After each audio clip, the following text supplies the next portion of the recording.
Tonight, we are keeping a close eye on the 27 children who disappeared in Cleveland, Ohio. They were reported missing over a 2-week span at the beginning of May.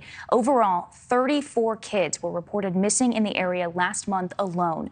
Police calling this trend alarming, but admit they don't know exactly why these kids have gone missing. The uptick follows a mission by the U.S. Marshals Service called Operation We Will Find You. It located 225 missing children all over the country.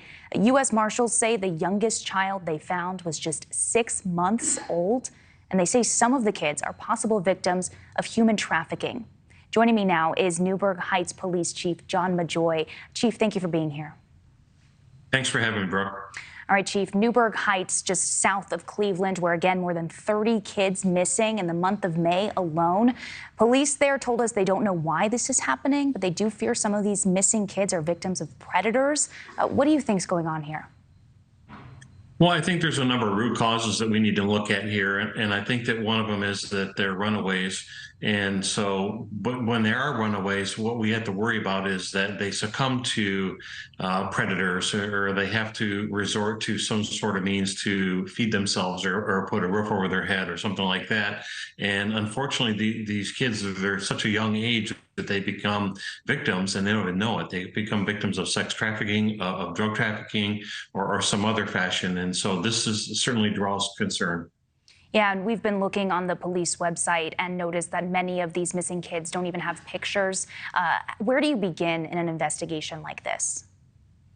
It makes it really hard because without a picture, it's hard to put a face with a name. And so, putting a name out there, unless somebody knows that person, makes it very, very hard for law enforcement. And so this is one of the reasons why our organization, like Cleveland Missing, works with families to try to help bring these children home safe and provide support measures for their families.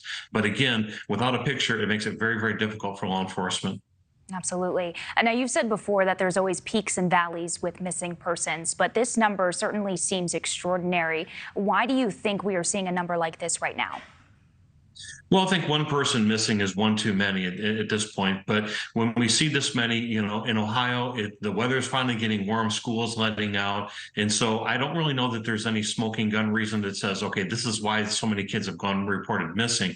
But I think we need to be careful, because we don't want to go and say these folks have vanished, because we don't want to send a word out there that the children are being abducted. Now, if they are, and there's evidence of such, then we'll issue an Amber Alert or endangered missing alert or something like that, which again is quite the possibility. But absent of that, we're going to go ahead and look at these as possible runaways. But again, we still need to bring attention to these things to try to bring these kids home safe. Yeah, looking at them as possible runaways, how do you get to that decision?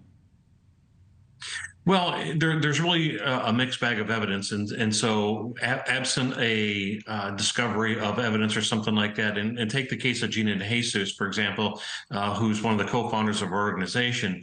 She was missing for nearly 10 years, and at first there was thoughts that she was a runaway, but there really wasn't any evidence to support that, and she simply just vanished off the face of the earth, only to turn up nearly 10 years later. And I get it, her case is an outlier, but again, we need to look at all these cases very, very closely. When the kids are recovered, and when we do find them, we need to look at some of the reasons why maybe they ran away, or what subjected them to run away, or perhaps why were they missing. And so we can analyze some of this data to see what exactly is going on to prevent others from falling prey to the same thing.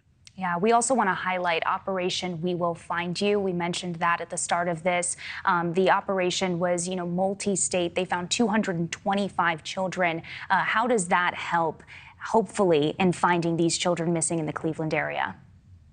Well, this was a tremendous operation by the United States Marshals, and my agency in 2020 was involved in Operation Safety Net, where in Cuyahoga County alone, we recovered 36 missing or endangered children. And so I got to give credit to the Marshal Service for what they're doing, because they're really taking a very strong initiative, something that's unprecedented, that's never been done before, and it's really, really impactful. And as you can see by the numbers that they're garnering, this is amazing. And so I give a lot of credit to what they're doing. It's very impactful. And again, hopefully we can bring these kids home safe to their families. Absolutely. All right.